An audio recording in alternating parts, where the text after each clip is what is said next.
What's up, my people? Hola, mi gente. Bienvenidos. Welcome to another episode of Hoy en Día TV. We are here, we are alive, and we are blessed. Thank you all for tuning in to another amazing episode. I'm going to bring my amazing co-host, Manny Morales. Welcome to the stage. Bendiciones, bendiciones, mi gente. ¿Cómo estamos? How's everybody doing? How's everybody doing out there? I'm good. How are you, Yessie? Like, it's been a week. So what's going on? Well, I'm glad you're good. Good to see you Yes. again after a whole week. Same here. Same here. You know what? I'm doing pretty good. I have a little head cold going on that I got from my son, but it's all good. Man, I'm going to push through it. 'Cause I'm still children are blessed. always the carriers. The children, they're always the carriers. They're the outbreak monkeys of our lives. Yeah, I mean, so over the weekend he went to a kids play area, and Ah, yeah, it's okay. I mean, it's a learning opportunity for all of us, right? right. For me and him and Dad and all of us to Yeah. just make sure that we continue to wash his hands and wash our hands too. I mean, Hmm. because we don't know what other people's hygienes are, so Right. but it's all good. I'm alive and You well. remember that? You remember that movie, The Boy in the Bubble, with John Uh, Travolta? An old movie. Like, it's I'm not. I'm trying to I'm trying to get your age. It's an old movie, real Yeah, old you're movie. The right. Boy in the Bubble with John Travolta. He couldn't be out in the atmosphere, so he was in like a bubble. Oh, Yeah, yeah. It was it weird. sounds familiar, so I'm gonna have to Right. rewatch it. I want to say, didn't they remake something similar though? I think so. I Yeah. don't know, Oh, but yeah, well, that's what we need to do to our children. Put them in bubbles so they won't get sick. I mean, true. Good point. Good point. But hey, it's part of the process. It's Right. life. Right. Um, but yeah, so many we have two, well, actually four amazing guests today. Right. In two different Amazing. groups. Yes, Yes. absolutely. And I know we usually chop it up, but for the sake of time and respecting Yes. everyone's time, we're gonna go and get to it. Okay. All right. So, do you want to do the intro, or do you want me to do the intro? Yes. So this young lady that we have coming on now is part owner of the RDB exclusive. It is a brand. And she does. They do a broad a range of things. So I can't just say like they do fashion shows and events and stuff. They do a lot of stuff, which she's going to explain. And I met her, and she's the most wonderful person that you could ever meet. I adore her. Let's bring out the lovely Miss Bequille. Welcome to Hoy en Dia TV. Hey, Mama. Hey, Manny, you so sweet. I was over Bendiciones. here You're just about welcome. to cry. Oh my God. You're welcome. Well, I do adore you. Like every Oh, time thank I see you, you. it's like you just have that presence of like just to be honest with you, royalty. Like every time I see you, I'm like I'm got to make sure I'm good because it's like I can't be in the presence of Miss Bequille looking crazy. Thank you. I You're appreciate welcome. that. I appreciate that. So how You're are a you wonderful feeling, young person. lady? I am doing well. Yeah, today is Thursday. We Yes. are Friday. The weekend is upon us. But I am doing well. I'm blessed. There's a lot Good. of things that I'm excited about that 2025 is going to bring. Yes. So I just feel great about it. I just feel great Yes. about the new year. Yes. This is the year of the dragon. Mm-hmm. So Yeah. I look into all those different things. It's the year of the Uh-huh. dragon, so I feel something about that. Okay. Okay. Okay, All right. awesome. Well, I feel it burning. Yes, go ahead. It's your turn. I was I gonna feel say it burning. welcome. Like we're excited to have you. And my infamous $1 million question is, who is Miss McQuill? Tell us Yes. a little bit Who about is who Miss you Bequille? are. I would say I am a trailblazer because within that word is pioneer and innovator. And I've been using the word innovator a lot. I bring a lot of new product, new ideas. I create a lot of different things. So Okay. I went with the word trailblazer. Okay. Okay. It's fitting. It's definitely fitting. From what I've, you know, have what's the word I'm looking for? Seen since I've known you, it's definitely a fitting word. Oh, So thank you. you're Thank welcome. you. You're welcome. Yeah, I'm always gonna go. When people be like, "Do you sleep?" I said, "I'll sleep when I'm dead." Um, I'm always on go. I'm always making sure there's opportunities in the area, making sure that the team gets those connections and those opportunities. I'm making sure there's always something going on. Right. So yeah, so Okay. so caffeine is my best friend right now. Oh yeah, I love Okay. me some coffee, some cafecito. I Listen, love it. listen, I'm Yes. a Dunkin' Donuts girl. Oh, They got the Starbucks, but I'm a Dunkin' Donuts girl. I got the Yeah. cup and everything. Look, my mom's the same way. She loves Dunkin' Donuts. Love. Yes, I Look. love breakfast too. Huh? yes. Yeah. I Yeah. have the app. How many points do you have? Listen, every time I get my points to get my free bit, my croissant, my sausage and egg croissant. Oh Yeah, Lord. I get a lot of points. So I Yes. get my free matcha, I get my free Yes. croissant, I get it all. Yes. Get it. Yes, yes, yes. So, Ms. McCoy, you are co-owner of the remarkable brand RDBX Exclusive, which is also it was seen on Buzz TV and RiverCity Live Jack News. And you have built this unstoppable force, this brand that's making waves across the US. So tell us a little bit more about how you started or how you co-founded RDBX Exclusive. Well, thank you. I'm glad you asked me that. So so it's I am the CEO of RDB. I started with RDB. I started actually to take it a little, a little bit back. I Mhm. started with my clothing brand. Right. And since being from, New York, I'm into fashion. Fashion is within me. Even when I was in high school, the hallways were your runway.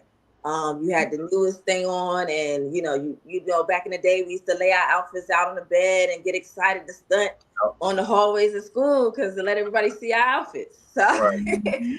Make Mhm. sure the when laces I are right. Yeah. yeah, like back in the day, it was like I didn't pay. I thought $80 for shoes was the cheapest you can go for some heels. So, and it was all about the name brand. So, me being into fashion and then moving to Jacksonville and then being in the clothing stores and actually dressing the mannequins, dressing people. People still remember me till this day. Like, oh, I remember you used to work in that clothing store in the mall. You used to dress me. And people always say I light up. So I was like, you know what? Let me start, my own clothing brand since I'm into it, and I'm very like hands on into my brands. I do the marketing. I come up with the video ideas. I pick the ambassadors. I pick how it's gonna Okay. look, where it's gonna be placed. I actually set up the whole Instagram account, how it's gonna look, how I want it to look. So I did that, and then once I did the clothing brand, I was like, well, how can I attach that to help people? So that's when I came up with RDB, which is Rose du Baton. I don't say it correctly in French because I don't like how that says, so I say it my way. So it's Rose du Baton, which stands for Concrete Rose. And being from New York, that fits very well. Something so beautiful coming out of something with struggles and going through a lot of trials, tribulations. Everybody has a story. Right. And it's just like when you showcase your brand, it's like that rose is that beauty, that beautifulness, that beauty behind your story. So it's just like, what? That came out of that? Why? I didn't even know you went through that. We make it look good. So I was like, okay, let's call it Concrete Rose. And Concrete Rose is a very popular word. So I decided to, I use French. So I went with the French way with it and I abbreviated and called it RDB. My first show was in Dumbo, Brooklyn, New York. It packed out. I had my first celebrity designer there, photographer. It went very well. It like people were coming out of the building like it was. They was like the building was so packed, but that's New York. New York likes it when it's packed. So it was so packed that people were coming out of the building into the hallways. The people in the building were like, "What's going on?" Because people were sharing flyers. People were coming up to me. I had the vendors. I had people traveling in to be designers. I had my first one of my designers were coming in from Charlotte, North Carolina. Then I had the Candace Alvita at the time in Sin Style. They were my second designers that came in from Jacksonville, Florida, and then I showcased my brand. It was very small and intimate, and it did very well. I had my artist. I had a girl. She hosted. She came in from Maryland, Baltimore, Maryland, to host the show. So I had a lot of people come in, and I was just like, you know what? This is something that I want to do. Mhm. I like it. People said it helped. The vendors sold very well. People were into the brands. They had fun. The models were doing their thing. And then at that time too, I had gave a lot of people opportunities to be on that runway that never modeled before. So they family were there. It was just like, wow, I think I might want to do this. This was like fun. Right. And of course, that was like my first show, so everything was crazy and wild, and it was like, whoa! And that's how I started to figure out bits and pieces, like how I want this to go, how I Mm. wanted structure, how I wanted it to be a little bit more organized, and how I just, wanted to look. So Right. from that show on, then you can see like each show, you can see the growth, and that's how I like it. I like people to see the growth. I like people to see, okay, they're growing from this show to this show to this show to this show. Then I ran into my old business partner, rest in peace, Farrell Capri. He had a modeling agency, and we linked up together in Jacksonville. And he was just like, I want to do it with you. And he brought his models on board, and the idea was for us to come together collectively, and he scout at my shows. So he was actually my coordinator. He was like, I don't want you working too hard. I want you to be able, I want us to work hard planning the show. And then when we get to the show, I want you to sit down and watch me do my thing. So, and watch your work. And I was like, okay. Then he passed away, and it linked me to a lot of amazing people, which linked me into my business partner who I'm with now, Marcus McNeil, who is Exclusive Entertainment, who brings the celebrity hosts, who brings the entertainment side, the DJs, the clubs, the lounges. He brings all of that, the poetry. And that's where the word exclusive comes from. So we decided to merge. We did the Lakeland show together, Lakeland, Florida. It was a blast. We had Benzino there, and we just was like, hey, let's merge. So that's how we came up with the RDB exclusive, and it meshes very well together. So he has his side of things that he has, his models, the things he does with the club scene, the lounges, the celebrities and things. And then I have my side where I deal with the fashion side of things. I deal with celebrities as well on my end. I deal with music. But sometimes if I'm like, I don't want to dib and dab in that, I'll send it over to Marcus and be like, that's more of his area expertise. Let me just, because then that's too much work on my plate on Right. top of the things that we do. So we have about my logo is usually a rose. So you'll see like a red rose being thrown up a lot. And I have about over 30 something people that's attached to me that do different things. Down to you have an online radio station slash PR. You have models. You have photographers, videographers. You have designers. You have, let's see, you have artists.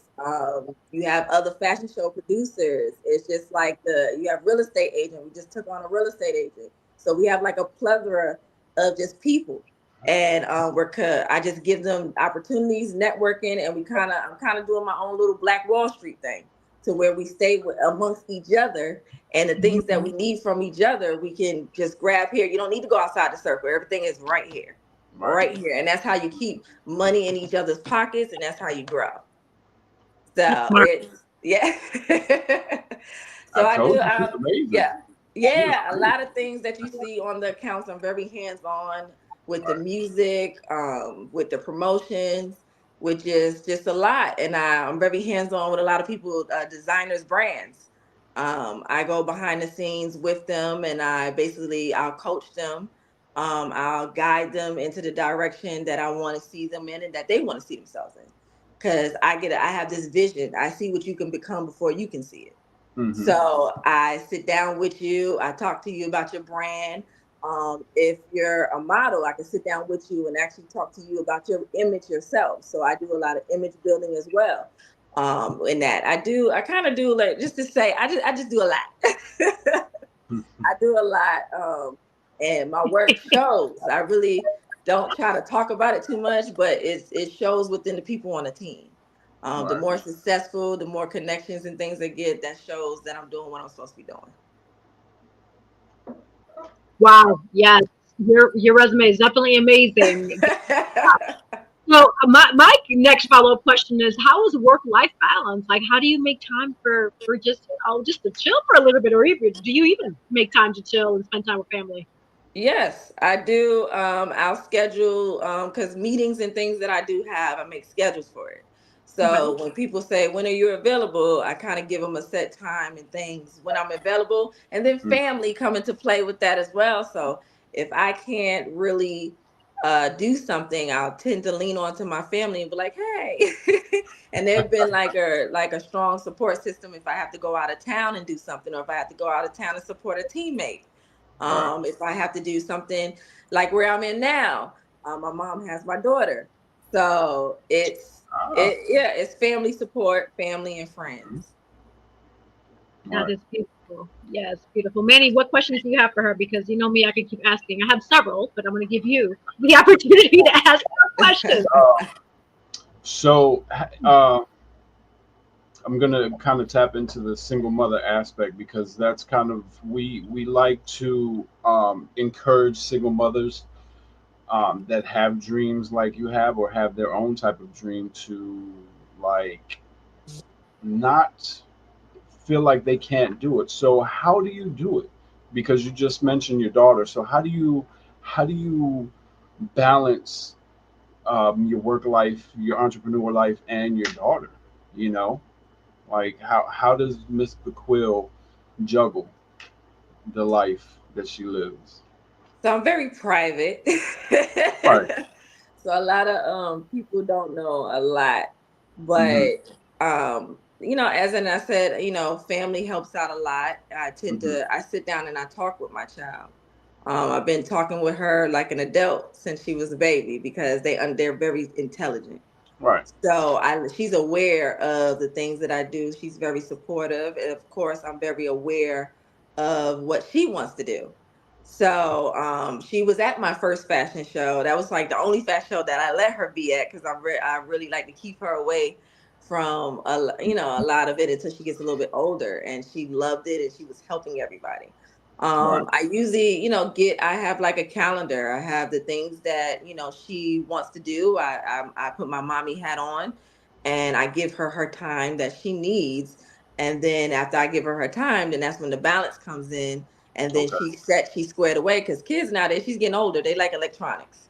So as long as she got her snacks and she got her tablet, and, she's good, and she's had her fun for the day, she's not trying to pay me no attention. She's getting into preteen. So she's getting close to that.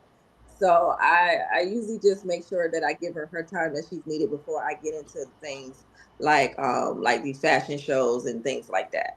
Right. It's I've been doing it for so long. It's kind of like it's the norm for me.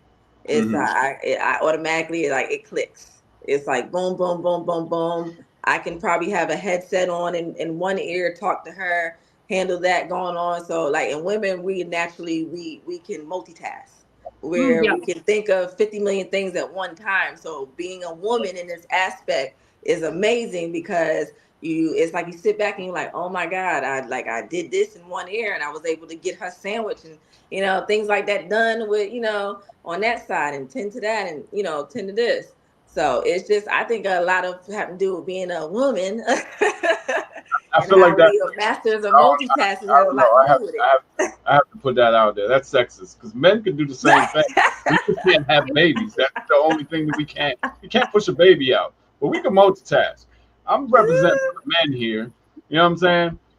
Mm, Look, that's really sexist. I don't appreciate that.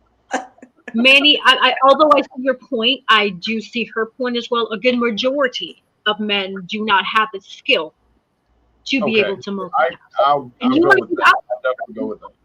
yeah, like I've experienced that in my life, in past, where I mean, and it's okay. I mean, that's why you have to find the right balance with a partner or what have you, to make sure that the qualities that you may lack on, that person has, and vice versa, right? That's why we become a unit. But nevertheless, yes. Oh, it looks like somebody said what Yes, just Milko said he's offended, Miss McQuill. Yes, Milko said he's offended. okay, I won't talk no more about it. So, Ms. McClure, I'm going to ask you this though, because I am big on energy, and with you interacting with so many people, I'm sure they're amazing, right? But how do you vet out the people that are really supposed to be in your circle, to make sure that they have the right intentions to help you and help themselves with their vision? And how do you vet the ones that are not supposed to be there? Because, um, sometimes they try to creep in and be like, oh, I'm here, but right. the energy's off, the vibe is not right. How do you vet those people out? So I'm really good on energies as well. and I can tell a fast talker and a bullshitter from a mile away. Mhm. But at the same tense, it's all about the people that you have around you. So anything that I don't catch, they catch. So it's not just bringing people in. They do go through a process where you do have to talk to a few other people. They fill you out, and they're like, okay, I think this person, it would be a great fit. And a lot of the people that are closest to me, they're very well. They're just very good at just energies and people. And we usually watch people for a while. Me, I'm an observer. I'll watch you for a while. And then when I go to these events and things and I see people in their element, I watch you. I see how you do in your element. If you're good in that element, then I want you to come over on board on my side and be what you're great at in your element. Because if you're in your element, you're not gonna mess up. Mm-hmm. And if you're responsible for your element, you damn sure gonna make sure it goes well. So, Right. so you're not going to try to mess that up or bring anything in that's gonna damage that, because that's your money at the end of the day. So, but I'm very good when it comes to just people and vibes, and I have like that. What's that, intuition? I can tell I just get that certain type of feeling, and I can put two and two together real quick about a person. So a lot of people see me, they smiling, but when I'm smiling, I'm doing 50 million things going on in my brain. There's a lot of questions being had in my brain. I'm observing you up and down. I could be sitting there looking pretty, and but I'm still watching you. And I like to see people in their element. So if I'm in the back, and sometimes if you don't know I'm there, if you got a drink in your hand, a drink will really show you who you are. So you get a drink and you got your blunt or whatever you like to enjoy, some music playing, and you're around your friends. That's when I really get to see who you are as a person. Do you still conduct business in that element when you're around these people? When you're supposed to be networking and handling business. So I pay attention to a lot of things, a lot. But if it does ever arrive, because business is first on my end, that you're getting a little shaky, we do have a talk. And then if it's still a little shaky, I do have to let you go, because we're all about growth and everybody's brand is attached to this, and we serious. Absolutely. Absolutely. And I'm so glad you mentioned that about knowing and understanding where you are, especially the environment. A lot of people don't pay attention to that. And what they don't realize too is similar to you. I've done it too, where people watch, but other people, if you are in an opportunity, people are going to people watch you too. So just be very mindful, food for thought for whoever's listening and watching. Be mindful of your environment, especially if you're going for a job interview, a model, a casting or acting casting, what have you, whatever it is, that's the professional area. Obviously, if you're at home, I mean, that's a different story, that's yours. But when you're out in the public, just be mindful, because not only are you representing yourself, you're representing that brand as well. And so just be mindful of your surroundings, your actions, what you say, what you do. Just try to do your best to put your best foot forward. Right. I would like to add to that too. Be mindful of who you allow to speak vision into your ear. Uh-huh. So everybody can't speak vision. You can't absorb everything. Everybody is not for you. You have to be very, very careful. Your mind is like a fruit tree. You can't let everybody put that fruit on your tree. Not every fruit is fresh. Some fruit is rotten. So you got to be very, very careful when it comes to that, because people will do it. They will do it because at the end of the day, a lot of these people are selfish. They're for self. They don't give a damn about you. So it's just be very mindful, keep your mind clear, educate yourself, and just do not. That vision is a very powerful word. Do not let everybody speak vision into your ear. Yes, and I love that you said that. Thank you so much for sharing that. You got this this chat popping over here. Right. Yeah. The listeners and viewers, please put them in the chat, and we can certainly ask Ms. Bequille. Ms. Bequille, I like to kind of take it all the way back to the beginning, back to the basics of when you were young, you were growing up. That's just me. I like people to understand the whole story, not just where you are today, but because with me, I'm an analyst as well. I like to analyze things. I'm very analytical. And so I need my left hand to match my right hand. Right now, I have the right hand, which is present day. You know, when you said you started your business, you started designing. I have that, but now I want to understand, how did it come to this point when you had the store, you were, designing and doing all that. How did it come? What happened before that? How did you get inspired to even enter this realm of the industry? And then the follow up questions to that is why this industry out of all the industries? Well, do you want me to hit that follow up question now before I go down deep? The fashion Whatever you industry, want. the fashion industry is $1 billion industry. So it's very broad, and you can do a lot with it, and you can make billions in the fashion industry. It's not an easy industry, but you can make some money in that industry. How it came about, my dad, who passed away. My dad, prior to that, he's been fashion. That's him. Like going to church, his suits, they had to match his Gucci glasses. That's why I can't see, because he can't see. So that's why I have my glasses. Um, he used to make sure that everything was together from head to toe. He's also was one of my mentors. He was the original GOAT. You know, he's the person that had all these non-for-profits. His mentors own streets. He can talk people into anything. He's the person that told me if I ever came to him with an idea and I said, I want to do this, he'd be like, okay, what's stopping you? So when I came to him and approached him about fashion, because fashion, like I said, has been around me since birth. Like my baby pictures and all, gold chains, the flyest sneakers. My mom kept me in like the dopest gear. Just everything.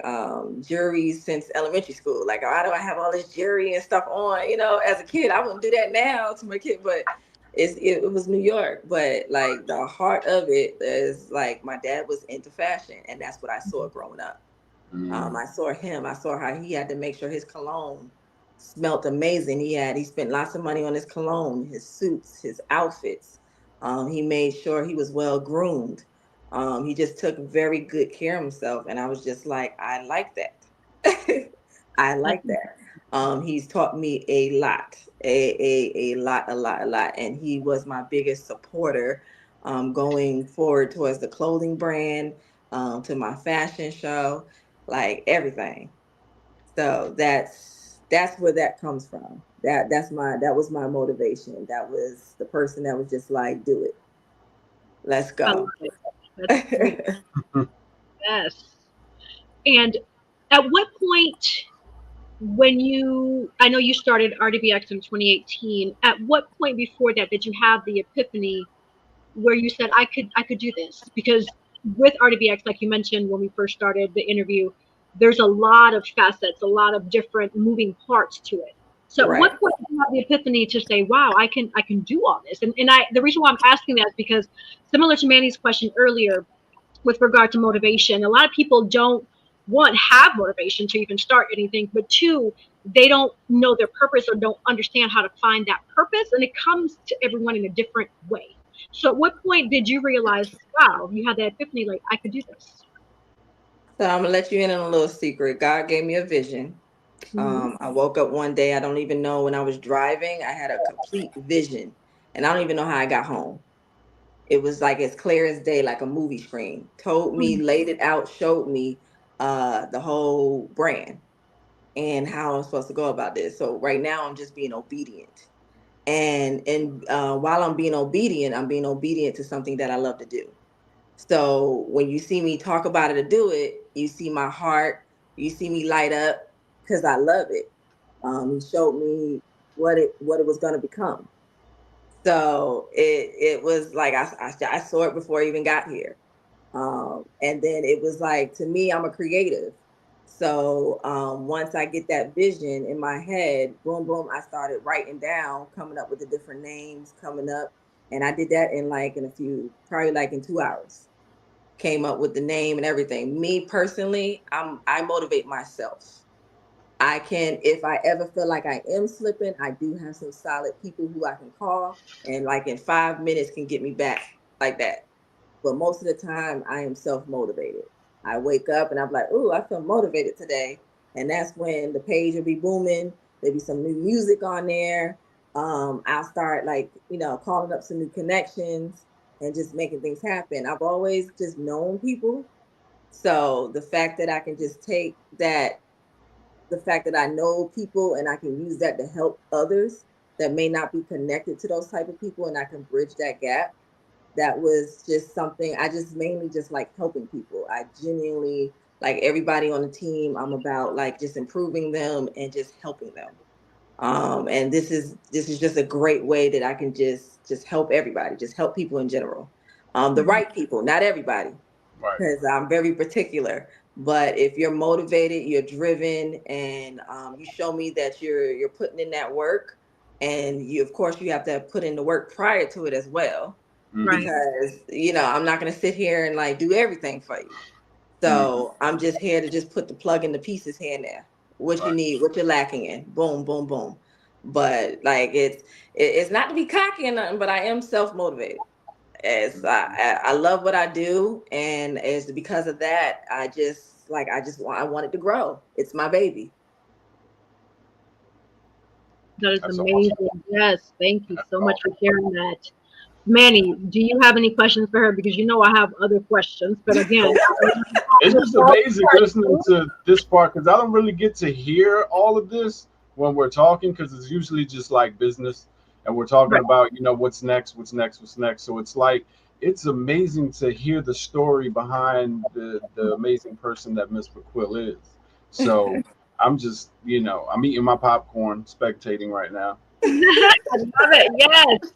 Yes, and I'm so glad that Ms. McQuill is able to share her story here with us Yes. at India because that is the goal. The goal is to motivate, inspire, entertain, educate, and just enlighten the listeners and viewer with each episode. Each episode, I mean, we have had some amazing guests, and even today, even Yes. amazing guests. So, Yes. I mean, thanks be to God for the vision that He's put upon me for India TV to have these Yes, ma'am. Like I said, your vision, our execution. All right. Yes. Yes. I appreciate that. Miss Bethel, what is next for RDBX? What events are coming up or anything that we can expect that's coming up? Ooh, girl, it's a lot. So January we're doing a soft casting in Tampa. It's also going to be a photo shoot, so it's going to be a shootout. So we have magazines, anybody with the radio stations, podcasts, models, photographers, videographers, anybody with a brand, they're all welcome to come out. So they'll be getting free photos to help build their content. They'll also be able to network because I'm all about networking. Because when you go to these shoots, you get to network with this person. You never know what can happen. And then we also doing a soft casting because what I like to do is I always like new faces and I like to network. So I want people from Tampa to come into Jacksonville and be a part of our next show, which is towards the end of the year. So probably in March when I come to see you, I'll drop the show date when we'll be having the fashion show. So that'll be coming up towards the end of the year. We also have a few other things lined up. We have New York Fashion Week coming up. The team will be out there. There's a team member out there. We'll be doing what is it called again, Manny? I can't think right now. It's like my brain is frozen. Yeah, I was like Like a pop-up shop.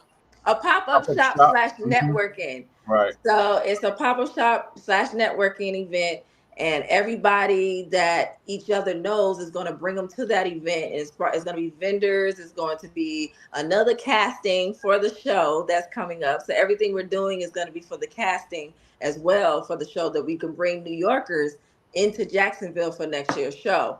It's going to be artists, talent. Of course, the team is going to be involved into that. So people will be traveling in, and plus there'll be the Yes Noco team will be involved, and a few of them will be down there from London. So we'll be doing that in February. And I know we have a few other things lined up, but I don't want to say it until it's set in stone. So probably when March, when I come back, all of that will be set in stone, lined up, and then I can drop more of that. But There's a lot of stuff going on. Yeah, that we have lined up. Is getting like real busy. Real Beautiful. busy.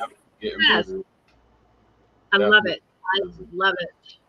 And so for people that want to follow you, find you, reach out to you, etc., how can they reach you?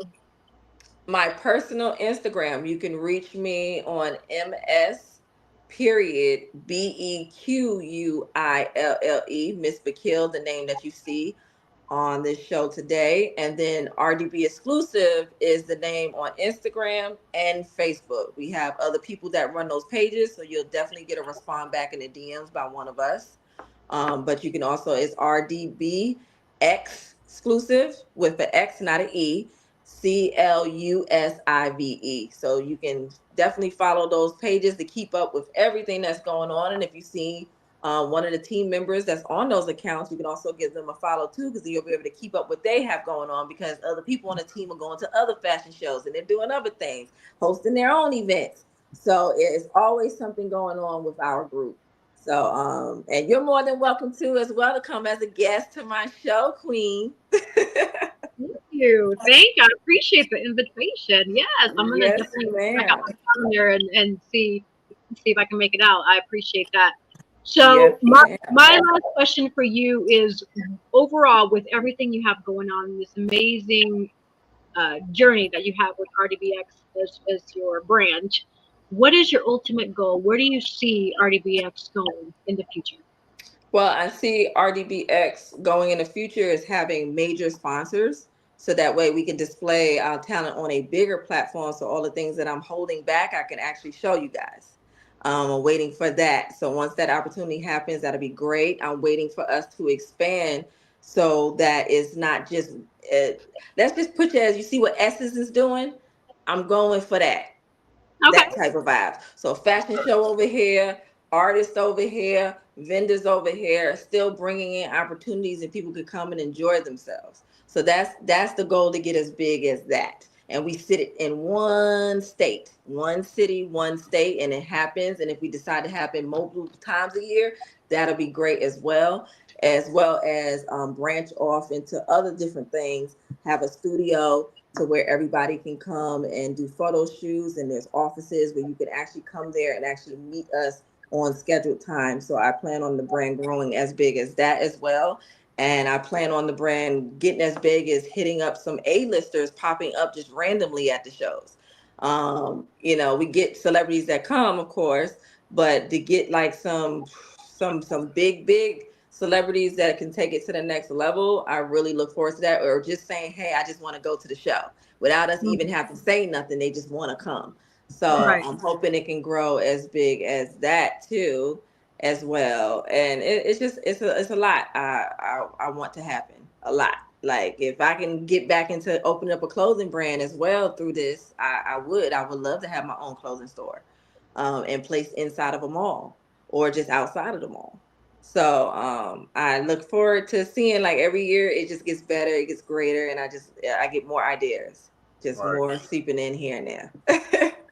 Beautiful. And it will. It Awesome. will, because everything that you set your mind to, it will manifest and it will prosper. So continue blessings to you and Yes. everything that you're doing. Everything that you desire is going to come. Thank Absolutely. you. Thank Any you. last minute words? Oh, you're welcome. Any last minute words that you want to share with the audience of Oyandia TV? Some. Do not give up. Yes. Um, Yes. Even if it feels like you don't have the support, they're still watching you. Don't worry about who's not supporting you. Focus on who is. Because when you focus too much on the people that's not supporting you, it's kind of like a slap in the face for the people that are. So Right. just focus on the people that are supporting you, and just keep building, keep getting better, because the better you get and the better you perfect your craft, they will come to you, and the right people will come to you. So let's go into 2025 not focused on who's not supporting who's hating on who. That's negative energy. Right. Let's focus on the positive. Let's focus on who's there with you and who's about to come to you. That is awesome. I love Yes. that. I love it. Well, thank you so much. We are Yes. truly honored Thank to have you on here with thank you us. so much. And you all, listeners and viewers, you heard it here. Miss Yes. Bequille was on here with us with RDBX Exclusive. Follow her, check her out. and her brand. Thank you, guys. You're welcome. Until next time. Great. All right, I'll see you guys in March. I know. March. All right, Manny. Yeah, Wow. that was amazing. That was amazing. Oh yeah, she's definitely a lovely person. She has a good Yes. spirit. I can feel it. Yes. I can feel the vibe. Like Definitely. if you ever meet her in person, like she just has a presence about her. Like it's like you just wanna, oh man, I'm gonna go fix my hair or something. You know what I'm saying? Like she just has that presence, you know? That's And good. it doesn't, well, I don't want to say it doesn't help, but she's tall. So it's like she just carries herself, you know, with With grace. joy. And Yeah, with it's just like, yes, she has just the presence and it's I love it. infectious. Yeah. Yes.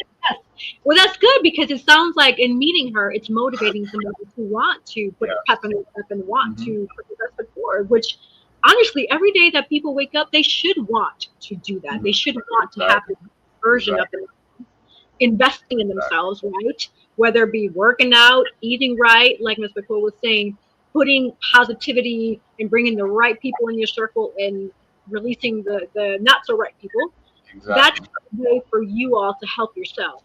You gotta be gentle with yourself. You gotta take care of you. Right. So, I love it. Exactly. Yes. Exactly. We're gonna pivot over to our next amazing three guests that we have coming on. Yes. Manny, Yes. do us honors.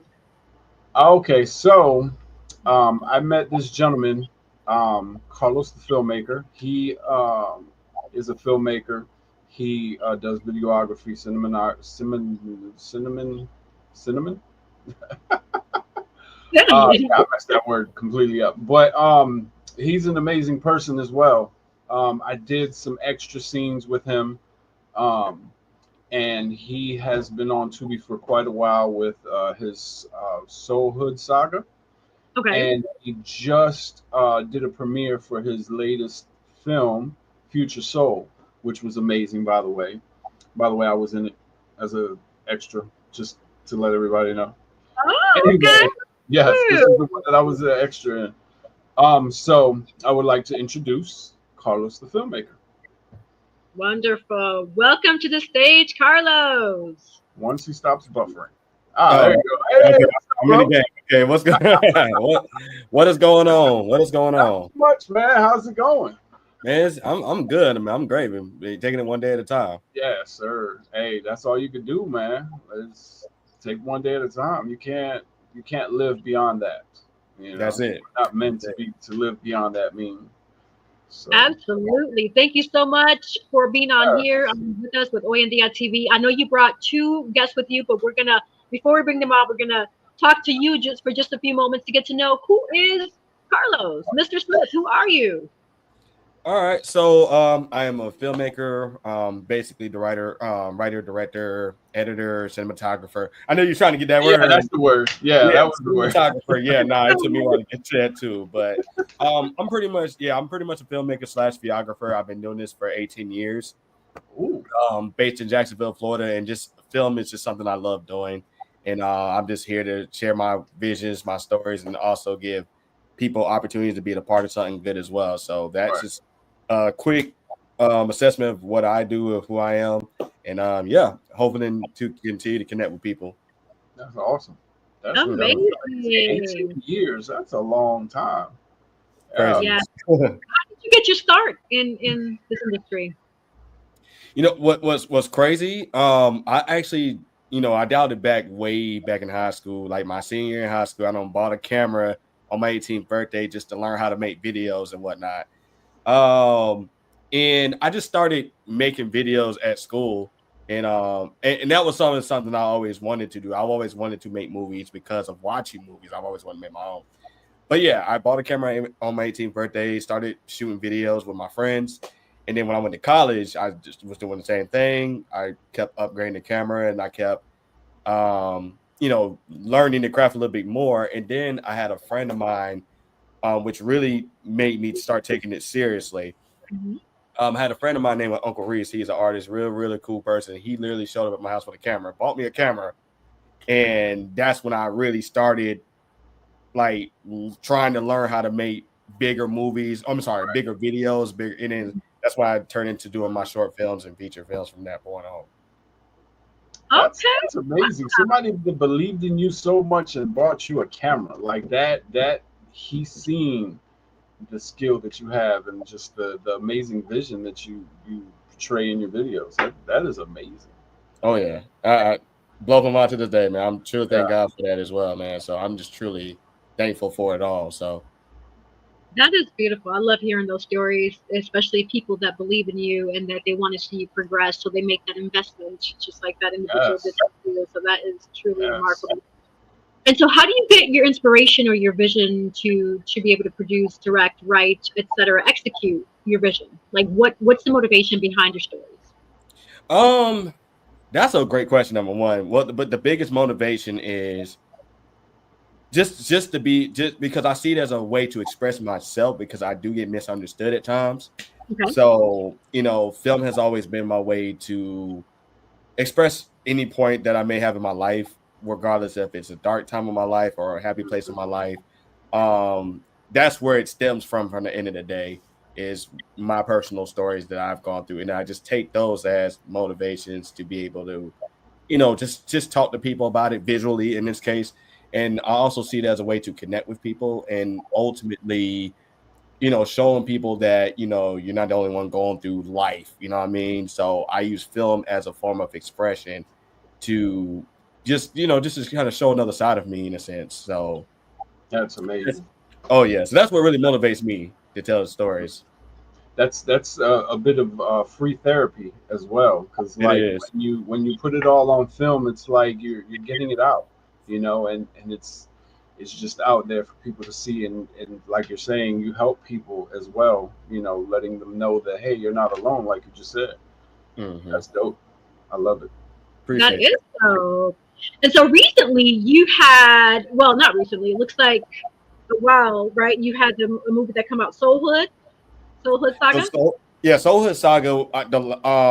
It was actually a film series, and I did like 6 installments. And the last two is on Tubi now. But so that was last year. I did the finale of the series last year, Okay. in May of 2023, and went out with a bang on that one. And then what's crazy about that series was that it was supposed to be just one film entirely. And then after the first one was done, it was well received at the time, and I just saw the potential to keep doing that series and Mhm. just kind of did his own thing. And but yeah, that was something I did last year for sure.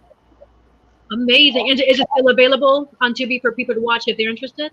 Yeah, so I have the latest two is on Tubi. I mean, I kind of have them on different platforms at the very moment, but the Okay. latest two, I'm sorry, the latest three, I got one of them on Amazon Prime, and the last two is on Tubi for people to just kind of like watch those films. They all connect to each other, of course, so it's like an ongoing storyline. If anybody wants to watch it, it's like the action movies. So if anybody like good fighting scenes and like cinematic action kick, those type of movies. I definitely can tell you, you would definitely love those films for sure.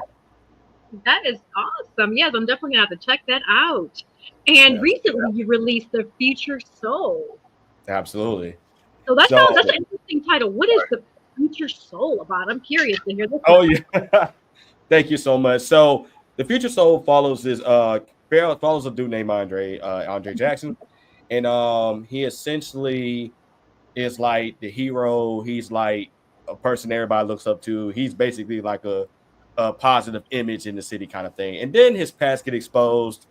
A family secret got exposed to the public, and his reputation went down the drain. Mhm. So he's basically desperate at this point to get his life back in order. He uses time travel to try to undo the damages, but the time Amazing. machine glitches, which places with his younger self. Yes. Wow. Hence the future soul. Amazing. So now they got to figure out how to get each other back home. And the families, it gets really deep, but that's Yes. the premise of the story. Like That sounds great. look, when I did the extra scenes, like I was just in a couple scenes, but when I seen it like put together, it was amazing. Like there was nothing else. There's nothing else I could say. It was just an amazing movie. I think everybody should go watch it as soon as it comes out on streaming platforms. Thank you. Definitely need to watch it because it was just I'm speechless on that one. Yes. Yeah, It's it's good. so cool. And I know, Manny, you said you have a part in it, so we're definitely gonna have to watch it to see where we can see you at, Manny. Oh, you'll see me. Trust me. You'll see. You should. All right. It looks like Anita said the movie's dope. Okay. Yeah. Oh, shout out to Miss We actually Nita. went to the Yes. premiere. So Shout out to Miss Nita. Yeah. Yes. Shout out to Miss Nita. Really cool person. Really cool person. So, Mr. Smith, you brought two guests with you to Yes. here with Oyandia. Tell us about who they are, and that way we can start bringing them on. Okay. So I got my two fellas, the two lead actors in this film, LaShawn Rice Jr. and my other guy, Todd Jackson Jr. They're the top two characters that you see the most, other than my other friend Lakeisha. But LaShawn plays Andre and Todd plays AJ, which is his older brother. And in the beginning of the movie, they two kind of go head to head with the family exposure. And but you'll see how the growth happens between both characters in the storyline. But yeah. So without further ado, whenever y'all ready to bring those guys on, those are the two that you'll be seeing most in the movie. Yo, what's good? Yo, what's going on, y'all? Yo, man, what a great show it has been so far, y'all. Dope. Appreciate that, I've been loving the whole show, man. Shout out to Miss Quill. Yeah, Quill. Oh my goodness, I was like, that's just gem at the gem at the gem. I'm like, oh my goodness. She was. I was loving all of that. We need to work. I want to work. Connect with her. Network on Facebook. She'll definitely hit you up. Yeah, we'll do. Yeah, I was loving that energy, yo. And it was definitely even just coming on. Low, like I appreciate that. Just even describing the movie just now was just. Right. Man, just the synopsis of the movie, I'm like, dang, that makes me want to watch it. And I'm like, and I'm in it, and I'm just like, dang. I feel like without me in it, it probably would have still been a great movie. I love it. I mean, I feel like I said earlier, the cast, our cast is so dope, man. I honestly just feel like Los putting together that cast, like, I don't think nobody else could have played the roles that everybody was assigned to. I think that everybody fit their characters. The award that we won for best ensemble cast, that's well deserved. I think everybody played their roles perfectly, and everybody fed off each other. Like a lot of people right now to this day think that me and LaShawn are real brothers. Right. So like we be out places and stuff. People be like, "Are y'all real brothers?" And we be like, "No." So it's really dope. Los did an amazing job just with me being a part of working with him for the past 10 years. He's been doing it 18. This movie here, I was a part of Soulhood as well. But this movie here was he really showed his creativity with it, I will say. And the casting, even with you, Manny, when we were on set together, it was like on site, it was like, okay, boom. So it was, everybody, I think everybody did their job. Like everybody played their role perfectly for this movie. I agree. Right. I definitely see that. Like it was meant to be like that. The vision that he had for this movie, like it had to be like something that came from within him, because like what just watching the different scenes that I was in and then watching the actual movie, it was like, wow. That the storyline, it was just amazing. I like there's no other word that I can describe this movie. It was just amazing. Oh man, no, thank you.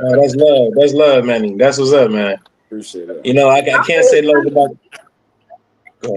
Oh, was that, man? I'm sorry, I didn't hear you. Yes, No, I'm excited to see it. Like, where can we see it? Is it out already? Right, she like, I'm gonna see it now. Look, hold on, Mismo, let's go. Well, I'm gonna say this. So, I am working on a special edition version of the movie now. So I'm adding some extra bells and whistles to this film. So, and I've just kind of been putting some posts about it. But the biggest change that's going to be on the special edition version is going to be like behind the scenes content added in the film credits. So I'm going to add the interviews we did on the news station, I'm gonna add the premiere footage that we, from the premiere that we did. Right. And that was such an epic night, by the way. And of course, I added some pictures of behind the scenes of filming. So just to add some extra incentives to watch the credits. But as far as when it's coming out, it's going to be during the first quarter of 2025. Start the year off with Future Soul. After the holidays don't pass by, because I was gonna drop it during the holiday, but I was like, nah. I want to give everybody time to spend, with their families and go through Christmas shenanigans. But I was like, when it's a year, everybody get to settle down. Boom, we got a new movie out. Boom. Right. No, it's gonna be awesome. It's gonna be awesome. I can't wait. What streaming platforms? So the top two for sure will be Tubi and Amazon Prime. Those will be the top two. So maybe some other platforms in the works, but those will be the top two platforms to be on. So you all heard it, listeners and viewers. Stay tuned for Future Soul coming in 2025. Look out for that. And Tubi, yes. Definitely look out for that one. Definitely. So I want to get to know some of these actors, these two actors. So Sean, how did you start in the acting industry? Why did you want to become an actor? Start getting into acting? Okay, well, it goes way back. No, but this is something I had always wanted to do as a kid. And when I remember at 9 years old, I remember that was like a question.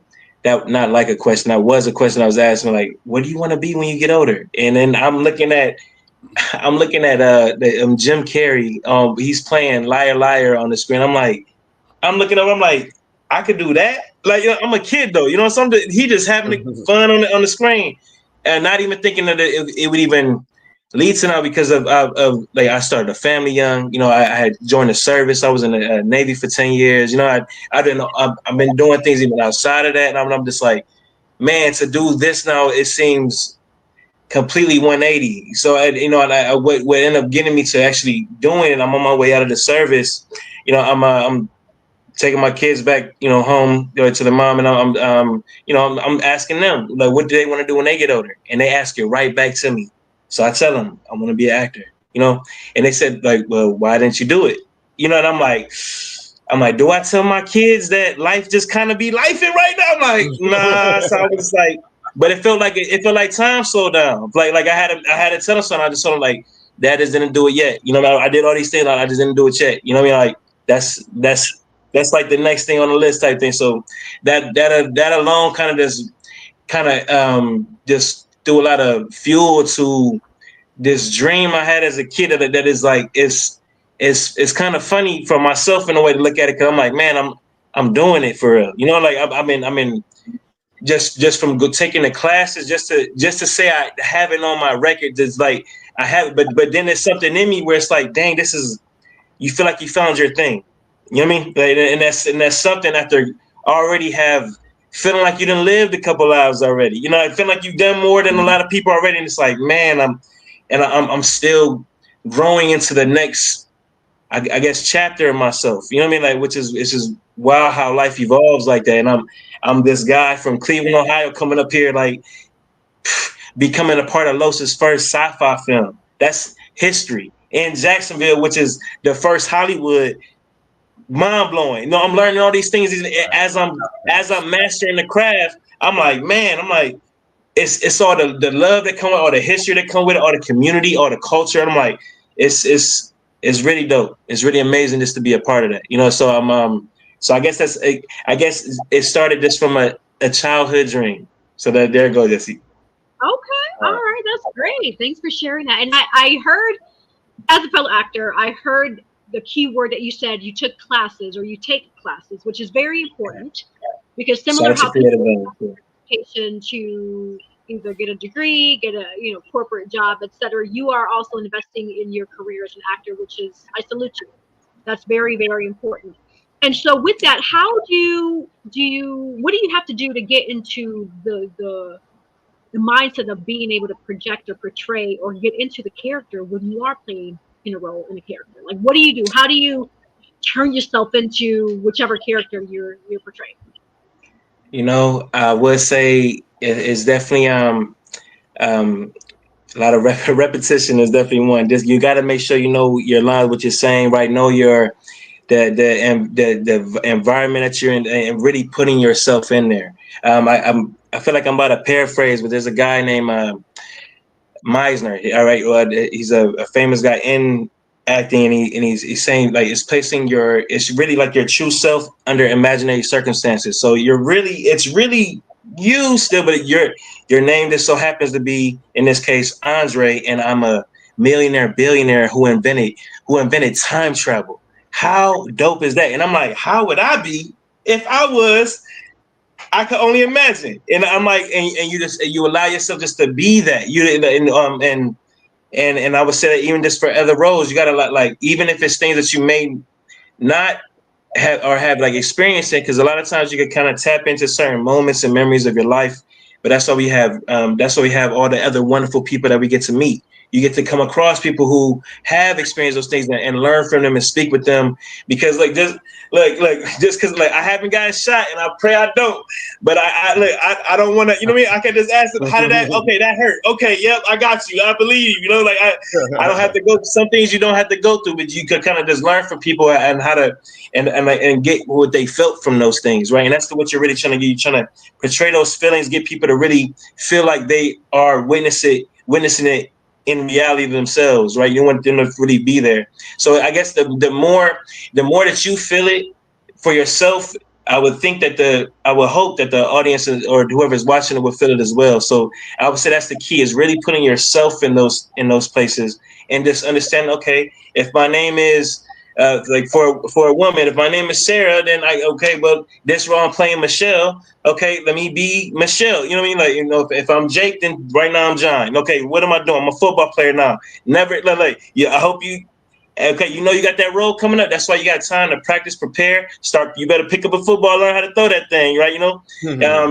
So all these things get to come into play. And you get to learn and tap into even different parts of yourself, to learn different parts of yourself, and which also can be seemingly therapeutic as well. So it's pretty cool. It's pretty cool. Okay, awesome. Thanks for sharing that. Thank Thank you. you. I'm going to pivot over to Todd Jackson Jr. asking same questions that I asked LaShawn. Tell us, who is Todd Jackson? How did you get started in the acting industry? I converted from a football player. I played minor league, arena. Football was my dream. I'm a father, and at the time, my kids were smaller. They loved seeing me play. I was a fan favorite. I was quite good. When I retired with 4 MVPs and 8 All-Star appearances in a 9-year minor league career. So it was interesting. The first person I met, I kind of met Sozo and Carlos around the same time, and they both had opportunities for extra roles. And with me, it was just something to do at the time. I ended up doubling back, and I think me and Carlos ended up doing Homeboys Meet the Crew. And at that time, I kind of just channeled into the character itself of who I was playing. And from that moment, it was like, wow, like a lot of people started saying that I was good at it. And then I started hearing that I was better at this than I was at playing football. Well, if I'm better at this than I am at playing football, then this might need to be, my focus. So I went from working with Carlos. We put together a demo reel. We submitted it to Southern Casting Agency in Atlanta, that's the casting agency for Tyler Perry Studios. I ended up getting a role as an extra on the show Sisters. And from being on Sisters, everything kind of like skyrocketed from there. It went from Sisters to I had a lead role in a movie called Josiah, The Fall of Lieutenant. I did all the Soul Hoods, the Luke and Lee, Queen Pen 2. I don't know if y'all know about the Queen Pen movie here in Jacksonville, but I was a part of Queen Pen 2 as well with Gen X. My movie off season, my show Off Season, and me and Los, we're currently in production of my current movie that I wrote called Debate. So it's been a lot of work with me and Carlos, but the first thing that I would say is kind of the extra roles kind of gave me that niche to want to, you know, be more than that extra role. When I started to notice that people were actually paying attention to who I was outside of playing football. My whole life I've been noticed as a football player. So now people have completely forgot that I played football. So it's like I know that I'm doing something. I'm doing pretty good with this. So um, the life itself, my kids, they love it. They love the fact that I get to be around a little more doing this versus being on the road playing football 6 months out of the year. With this, it's a lot of filming, it's a lot of work, it's a lot of studying, but at the same time, you still get to have that family time. And Los is one of those directors that's very family oriented. So he does a lot of things that's involved in like the family, no matter if it's cookouts or get together, you know, going out like cast outings and stuff like that. So it's been an amazing experience. I will say these past 10 years have probably been the best 10 years of my life. Besides losing my brother, but like everything else has been amazing with this film journey. That's awesome. Wow, that is awesome. So, out of curiosity, because you invested so many years as a football player, how did you feel when you heard that person or whoever told you that you were a better actor than a football player? I knew how good I was as a football player. I was one of those guys that when you play, there's at all times there are 22 players on the team. Anytime that I'm on the team, anytime that I'm on the field, the Mhm. other team, the other coaches is yelling like, "Hey, Todd is on the field. Todd, hey, pick him up," like things of that nature. So I knew the type of football player I was. Mhm. When when people started to say that I was a better actor Mhm. than a football player, I knew then that I was pretty good at what I was doing. I'm pretty good at this. It makes me work harder. It honestly makes me, because I used to train all the time, every day when I played football. Any day I woke up, I would wake up, I would work out, and then I would go to work. I would get off work, I would go to football practice. So now it's one of those situations where I get up now, I wake up, I work out, I get my breakfast ready, I start going over, if I have a script to read, I go over a script. If I don't go over it, during breakfast, I do it during my lunch break. So I kind of pound that character into my head. I heard you ask LaShawn, how do he channel his energy? With me, I think Los is kind of my witness to this. I kind of give my character's character. More so being that if Los saying that this guy should come in with a gritty attitude, we're gonna still have that gritty attitude, but I'm gonna probably put it to like a 2.0 with it. You know what I mean? Just being something that's gonna people can relate to, that's gonna stand out in the movie, and it's gonna be pretty good. I'm comical. I'm good when it comes to drama. Action wise, I'm the action. I'm the spark plug. I'm that person. So I think football has helped me as far as when it comes to discipline, and being disciplined when it comes to the scripts, the cast. A lot of times we come on set. I've came on set a few times that I was leaving another set, and the lines kind of running into each other, and I had to just like step back, take a break, and get it together. But like I say, I mean, working with Los, he's made the experience like one of those. I can do this. This can be my boss for the next 25 years, and I can retire. With this company type ordeal. So he makes it fun. He's open to ideas. He's not one of those directors that says, "Well, I wrote it like this, so this is how it's going to be." Like, nah, he's open to it.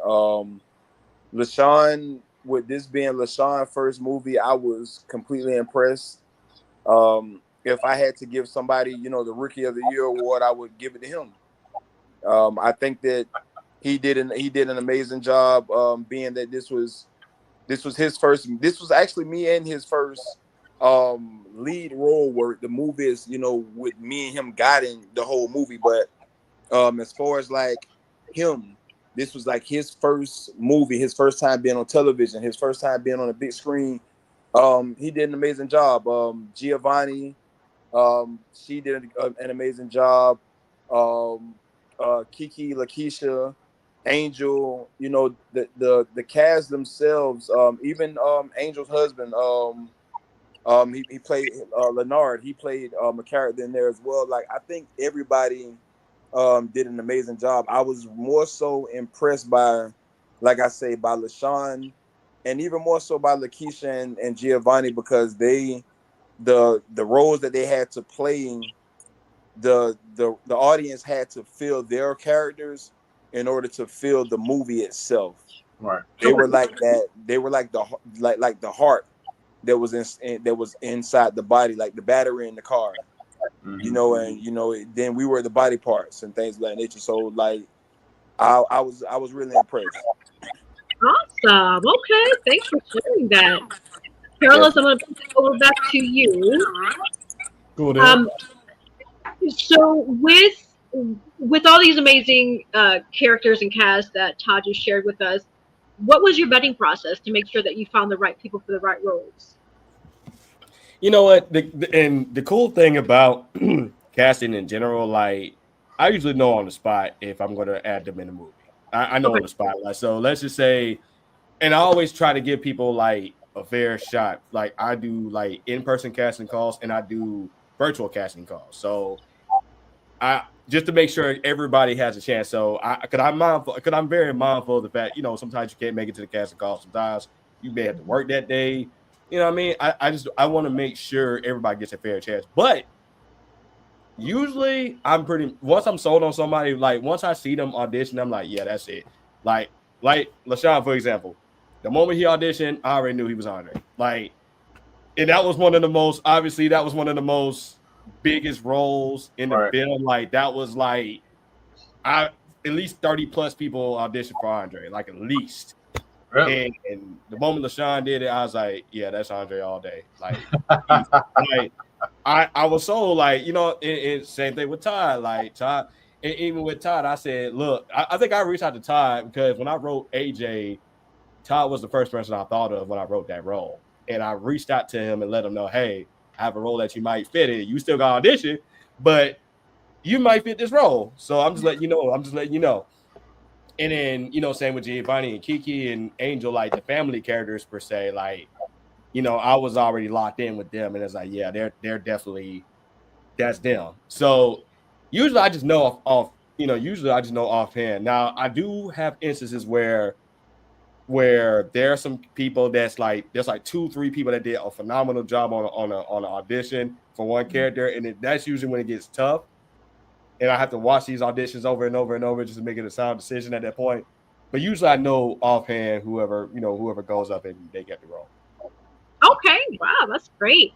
So I will say this: I've noticed, because I've helped with casting before, that a good amount of times people that audition for roles tend to I guess I would say tend to get within themselves. And I guess what I mean by that is they don't always deliver the best of who they can deliver, right? They get too like nervous, or they're just not believable. And I'm gonna be honest, even with a lot of movies that are out today that I'm seeing that are indie, a lot of those characters, they are like pricks. Like, they should go to school because I don't believe you.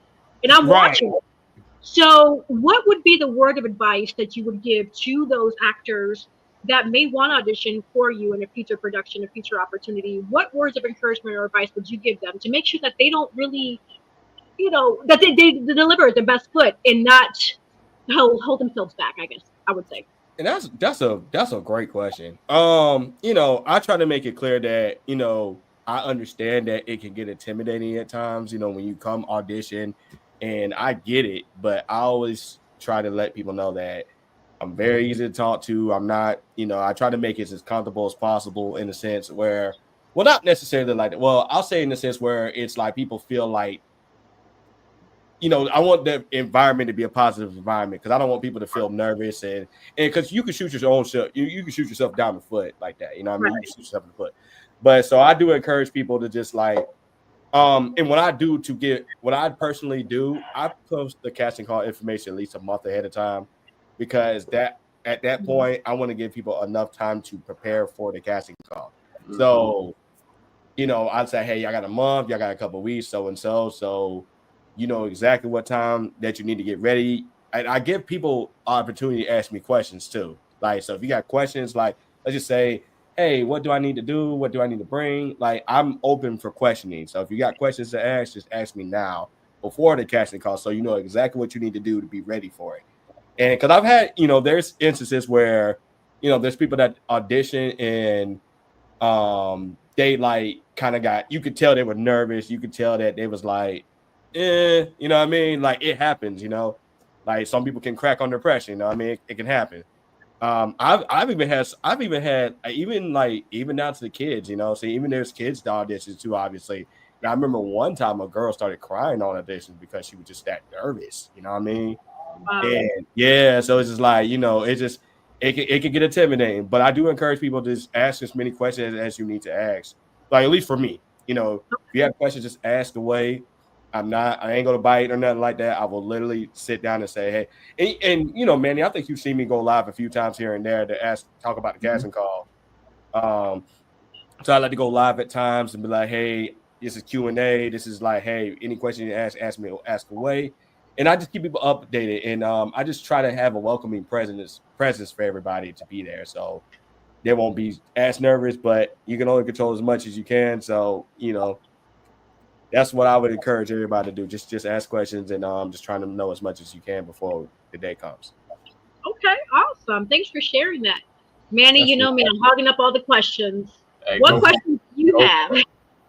So where did the Future Soul come from? Like, where did that whole storyline come from? Like, where did you get it from? Like, what is it based off of a movie that you've seen that you just elaborated on the vision? Like, where did Future Soul come from? So there's two things. Two things. It would be so the main inspiration is my sister Sierra. She had passed away in 2020. That's the main inspiration of the story.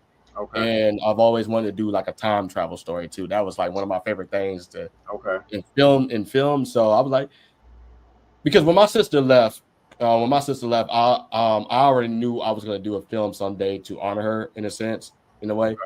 So that was what really drew inspiration. That's where the inspiration really came from. So when I started thinking of ideas, like, and then from there, those two aspects alone, ideas started growing. And I just, you know, most times I let the ideas keep growing. I just jot them up in my notes or whatever. And then I remember one particular day I was in the airport, July of 2023. I was stuck in there for 8 hours. And that was when I brought this laptop out and started typing the script up. Like that's when it just started flowing. And from there, it was, you know, I didn't know how the story was gonna go. I just knew what I wanted to do. And then I just remember I was typing, and next thing you know, 8 hours felt like 2 hours, you know, and it just kept growing, it just kept developing. And then it took me like a good 4 months to write the script out. And then from that point on, yeah, but those two main things was the main, Right. you know, motivational pieces for That's it. amazing. It's an amazing story. I tell you, like No, it's man, thank definitely you. an amazing story. Yeah, absolutely. It sounds like it. And so, Carlos, when people go on set with you, what can they expect? Like, what's the vibe on set? I always would love for people to just have a good time. You know what I mean? I don't want any tension on set. I don't want people to deal with divas and egos and all that stuff. You know, I want it to be a comfortable place because, to be honest with you, you know, everybody goes through life, and I see my film set being a place where people can look forward to, people can Right. have a fun time, and they just forgot they even going through life when they on set. You know what I mean? That's the way I approach it.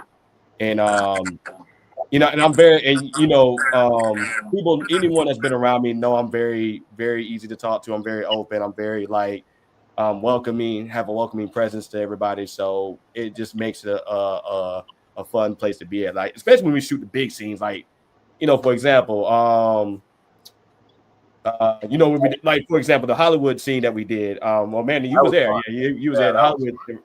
Oh man, that was a fun scene. So the red carpet scene, for example, you know, I communicate with everybody just so nobody's confused. Everybody know where to be at, and everybody know what time to be at. And you know, and that's a lot of work too. But you have to do that so everybody know what's going on. They know what to expect. They know what to do. But everything's very organized. You know, everybody at the end of the day is gonna have a good time when they come on set. Okay, awesome.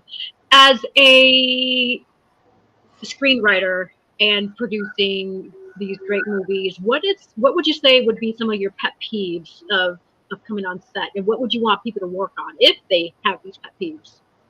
Ooh, pet peeves. Like I said, thank God I've not had to deal with these recently. Like the biggest pet peeves, and Todd will tell you, Todd have been in it. I ain't gonna tell the story. Todd, you've been on some of my movies, you've seen it happen.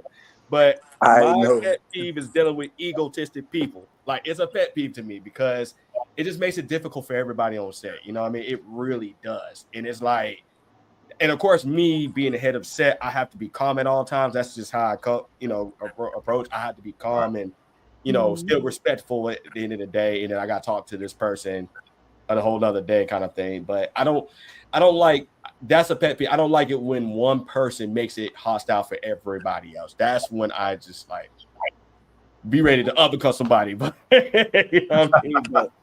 But thank God I have not had to deal with that recently. You know, I'm one of those, and it's just something I don't tolerate because, at the end of the day, I want it to be a fun day. I want everybody to have a fun time when they're doing these projects with me. And Todd will tell you, like, I've literally took someone out of the film before because he was doing too much. You know what I mean? Look, I'll rewrite the scenes if I got to, just for everybody to be in a peaceful place. It just, because it just makes it harder. It just makes it feel like it's going to make it feel like a job that you don't want to be at. You know what I mean? And so I'm one of those people that just, if something goes sideways, you got to take care of it right then and there. So I'm gonna say this as far as like being on the set with Los. Like I say, we've been working together for 10 years. Have y'all ever been to Chick-fil-A on a Monday? Like, literally, you know how they have that Sunday off, so they get to re-prep everything and everything is like fresh. Like, coming on the set with Los, that's the environment that you're going to get. Los is like the manager of Chick-fil-A. Like, everything is like real polite, it's real cool and laid back. So when you get those, the egos, like, it just doesn't mix. Like, it doesn't mix with what he has already instilled in the rest of the cast that he selected. It's almost like being on a basketball team, and it's like, golly, I really got to trade you. And it's unfortunately it happens like that sometimes, that people end up on the trading block because they just can't they can't buy into the system. And his system is pretty cool. It's laid back. It's fun. Like, being on the set is fun. Like, it's not like, oh man, here we go again. It's like that when you have those egotistical people that's on there. And then it's one thing to have an ego and you haven't done anything to have an ego. Right. That's where the problem comes in at. It's like you don't have any film credits to even have this attitude. Like, come on, we trying to work together. So I mean, like I said, like, Los keeps it. I like being there because it's balanced, is family oriented. Kanisha, Los's better part, she's like a true teammate. She makes sure that refreshments and everybody health is on point, and everybody even had a peaceful day. As soon as we come on set, it's like, how was your day at work? Nobody cares about what you did at work, but they do. So that's what makes it, it makes it more welcoming. That's really nice. That's gonna be a slogan, Carlos. Working with Carlos is like going to Chick-fil-A on Monday. Right. Hey, that's the first time I've heard that one. Hey, appreciate that.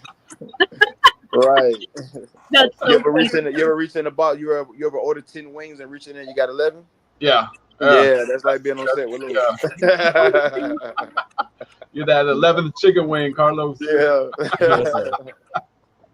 And I'm so glad you mentioned that because, yes, egos on set, I agree, a big no-no. And as you can see, that you blackbooked, which means that not only is that person not going to want to work with you, people speak, which means that you're going to probably blacklist yourself from other productions as well. So just be mindful of your ego and keep it on set, please. Yeah. Regardless of how many credits you have, whether you're a big deal or what have you. Definitely. No. Don't have the ego. Yeah. So Todd, I'm glad you shared that. And without giving too much of your character, you played AJ in the movie. What can we expect from AJ?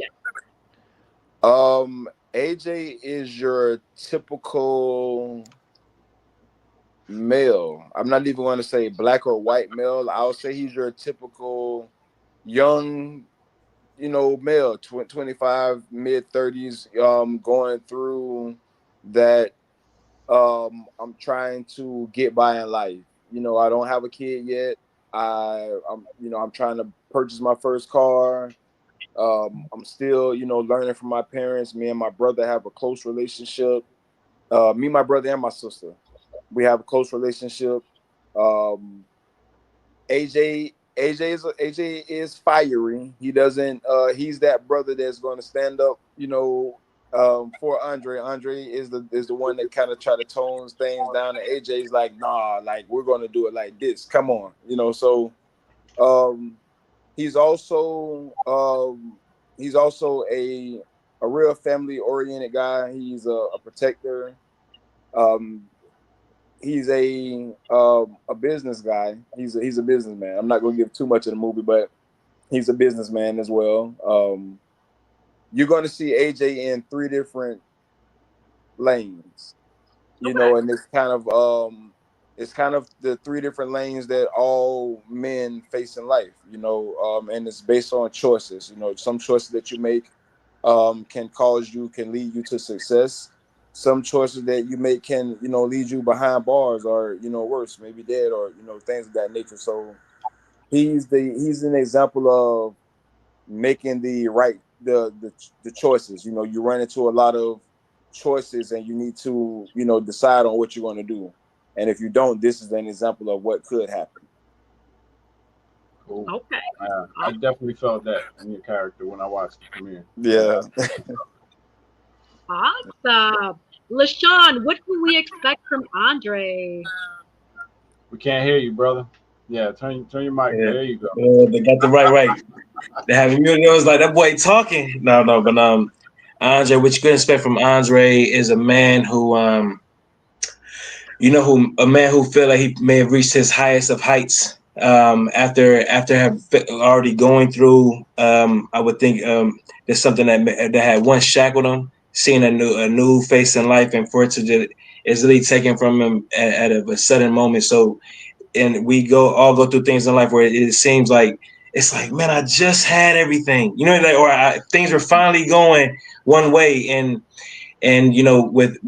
with Andre being the genius that he is, man, was able to even come up with this plan to do something that if we had the ability to do so, it makes you think if you would do it or not. Like what if I was smart enough to really, like, man, I could probably change up so many things, and it takes you on a story of just that a person that is finally able to do so. And then again, there's always some sort of consequence. There's always some sort of something that comes with it. You're seeing how even something very slight and little can change a whole timeline for another character. Like it's pretty brilliant. So just for Andre to be opening the door to those things, right, and seeing it while still trying to navigate it and keeping a level head and really like still coordinating, putting the teams together and all that, and getting back to back to his original time is something fascinating.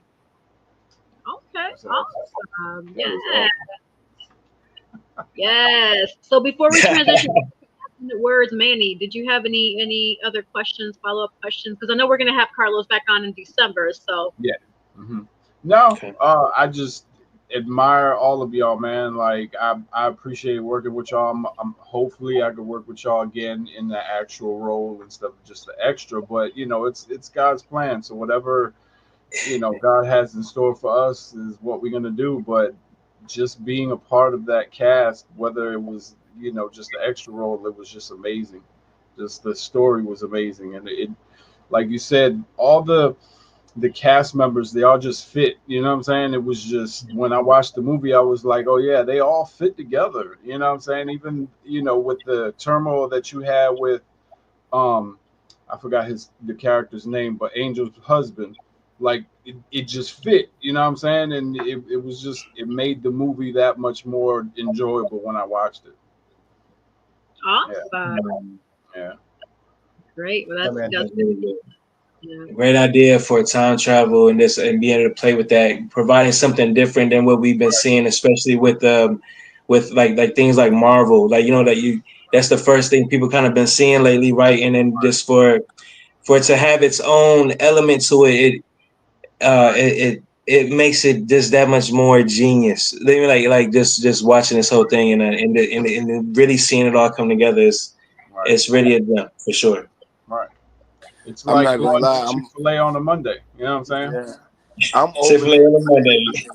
I'm overly excited to see what Los is doing with this, you know, with this special edition of it, because the first movie, the first edition itself, it was a red carpet, you know, edition. So it was still things that, you know, we discussed with him as actors, and he discussed with us that he was going to tweak. And if he did any tweaking to what we've already seen, man, the world is in for a treat, because what we've already seen was amazing. So being that, you know, he's tweaked and he's added some more, what he's basically added is, you know, the part of our lives, like our real lives outside of the characters who we are. So the world gets to interact with us with that premiere that everybody didn't get to make the premiere. So being that they get to see that, you know, with the movie, that's almost a gift that he's providing. So I think it's gonna be dope. Manny, got a role for you now. If you want, Hey, hit me up, man. I'm definitely with it. Hey, we need a dad in my movie Debate, and I kind of feel like with me and Dennis Maldonado, like between us two, I think that you kind of fit that character role. So we need to talk. Los, I think, man, it might be good to play the Pops role once the house get invaded. Hey, I'm with it. I love that. I love that. Yeah, I love that. I'll audition for real. I got you. I like it. Okay, that is awesome. Look at you, man, getting booked up. Right. Y'all do y'all thing. Look at y'all. Going to shows, going to movies. I'm trying to be with y'all. I'll bring my own belt. I'll be somebody Pops. I'll bring my own belt and everything. Hey, it's gonna be quick. It's gonna be quick, man. It'll be simple. You're gonna deal with some police and stuff. You know, the house gonna get raided. Police gonna take you. They're gonna handcuff you. What's up? Hey, we can do that. He was like, little stuff. Okay, all right, get raided. Okay. And you're gonna kind of open up the movie. So it's gonna be. We're gonna talk. I made sure Los. Man, that's love. Wow. I'll send you my number on Messenger. So you okay? Do that. Yeah, do that. Okay. Look at that. And sometimes it could be like that. Look at that. About doing, but you still good work. Still with your work. You stay on your work. You never know what opportunities come your way. You know what I mean? You gotta be able to know. That should stuck to me like Chick-fil-A on a Monday. That's the line. That's the slogan. Hey, shout out to Chick-fil-A. Shout out to Chick-fil-A. I hope they give y'all free chicken biscuits or something. Right. Hey, Chick-fil-A on the Monday, baby. Yeah. Hey, look, that could be a film. Like, Lowe's, what's up, man? Chick-fil-A on a Monday. Chick-fil-A on a Monday. How about that? Yes. Yeah. All right. Well, we're having such a juicy discussion. We're actually going to have this discussion again in December because Rose is going to be our special guest in December. So we don't want to give out too much of it because we still the discussion point. Kicking us off. Yeah, and look, hopefully you'll have more information about the other streaming platforms in December. So okay. Yeah, I'm gonna definitely have more information by then for sure. So when we catch back up on here for sure. Cool. Awesome. So we're gonna pivot over to our last minute words. Yes. Oh, you wanted to start the last minute words, Manny? Huh? Did you? Oh, I thought you were. Last minute words. I mean, I could start. That's fine with me. All right. So as I usually say to all my viewers, never let the fear of failure overcome the righteousness of success. A lot of people fear failing and not not being able to commit and be that person that they want to be, or they feel like they can't and they don't have what it takes. And look at these people that we've had on the show today. They all have had different roads in their life. They've all been through things, good and bad, because that's part of life. If somebody tells you that they've just had a good life, it's either they've been rich their whole life, or I mean, people go through bad things. That's just a part of life. That's how we grow and get stronger. But you can't take yourself out of the race. You can't say that you're not good enough because you are good enough. You know, God put that in your heart to be that person that you are. You know what I'm saying? God made, Todd a football player, but he said, you know what? You're going to be a better actor because you were a great football player. And that's what he's going to be. And that's what he is. So, for those out there that are listening and watching, don't give up on yourself because you're your own cheerleader. You know what I'm saying? You're your own number one fan. You have to be that person for yourself. Of course, you're gonna have supporters at some point, but to be able to commit and be successful, you have to be consistent in what you want to do. And if you don't stay consistent and encourage yourself, you're never gonna get anywhere. You're always going to feel like you're a failure. And nobody's a failure. It's all a learning process. Nobody's perfect ever in this life. So you can find me on IG and Facebook, AuthorMannyMorales.com is the website. You could DM me for a autographed copy of the book. My model page is Manny Morales 1824. Love is Our Magic, the series is coming soon. So y'all look out for that as well. Awesome. Thank you. We'll go from the top to the bottom, I guess. Yeah. Start with Sir Carlos. Give last minute words and where everybody could find you. Okay, so I'll start with my socials first. You can find me on Instagram at Cas2Films. That's CAS2 with an S. Facebook, you can find me at Carlos the Filmmaker Smith II. YouTube, LOS2K6. So those are like the three platforms I'm on the most. Right. And I guess my last words, and I keep it short and simple, is keep showing up.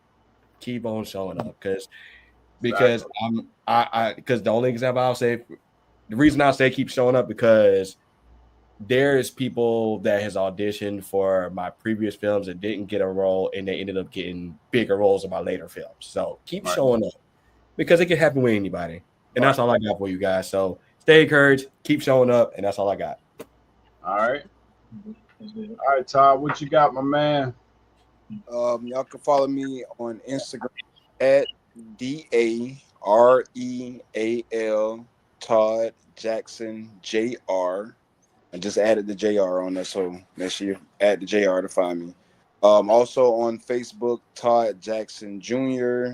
or Todd Jackson JR, because people, for some reason, they type Junior in when I tell them Junior, but JR dot parentheses actor. What else? YouTube, a lot of stuff that is on YouTube is on Lowe's page too, so y'all can follow Lowe's page on YouTube. But yeah, my final word, stay ready, so you don't have to get ready. A lot of times people, they'll say that, I'm not ready to audition, or I'm not ready to show up, or I got to get my hair done, or I got to get a haircut. Stay ready. You never know when your number is going to be called. I was told this my whole life playing football. If you are the next man up, you never know when you can be the next man up, and that next man can cause you to be the man. So just stay ready so you don't have to get ready. Yes, sir. Yes, sir. Amazing. What about you, Sir Rice Jr.? Yeah, Sir Rice Jr. Sean. I would say to everyone, my last words: to do what you must to maintain faith and keep your cup full. Know that there is a light inside of you all, and that is to be transferred into love, so, and to encourage you just to be love and continue to spread love and follow in the footsteps of love, and you will be well on your way. Because that's always the answer. Y'all can follow me at LaShawn the Phenomenon on pretty much every platform outside of Facebook and maybe like Linktree or something. And on those, you can follow me. It's LaShawn Rice Jr. So awesome. That's awesome. Pleasure. All right, Miss Yessie, it's your turn. Yes. All right. So first of all, I want to say thank you to all of our guests. You all have been truly amazing. Thank you all for the listeners, the viewers, people who wrote in. I mean, it's just, wow, a truly amazing show. And I'm truly honored that God put this vision on me and we have the right people just helping execute the vision. So that is the goal for Oyandia. We aim to inspire, enlighten, educate, motivate, and entertain you with each episode. And I know we did that today. I mean, hey, if you missed it, you got to recap. And also, you can find us several platforms. So we are on IG, we are on Facebook, we are on YouTube. You can hear us on Spotify, on Samsung Music, Apple. Oh, no, not Apple. Amazon Music. We're getting to Apple. iHeart Music, Pandora. Yeah, Apple is being a little funky towards me because I don't have an Apple phone, but it's all good because... Yeah, I'm going to work on that. Yeah, she doesn't have an iPhone. She's the other person. I'm Samsung. And you know what, right now I'm Samsung right now too. Yes, I got you, Mama. It's okay. It's okay. It's like that GIF. Have you ever seen the GIF where the Android is eating the apple?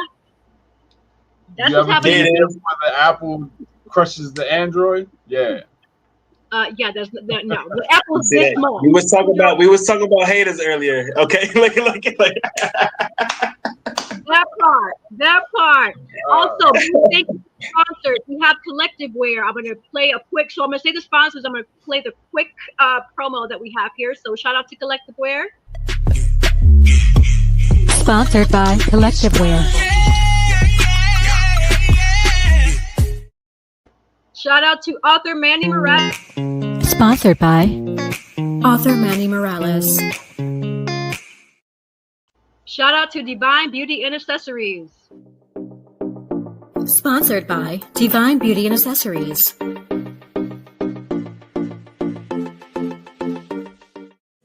Watch Oyandia TV, Thursday, 7:30 p.m.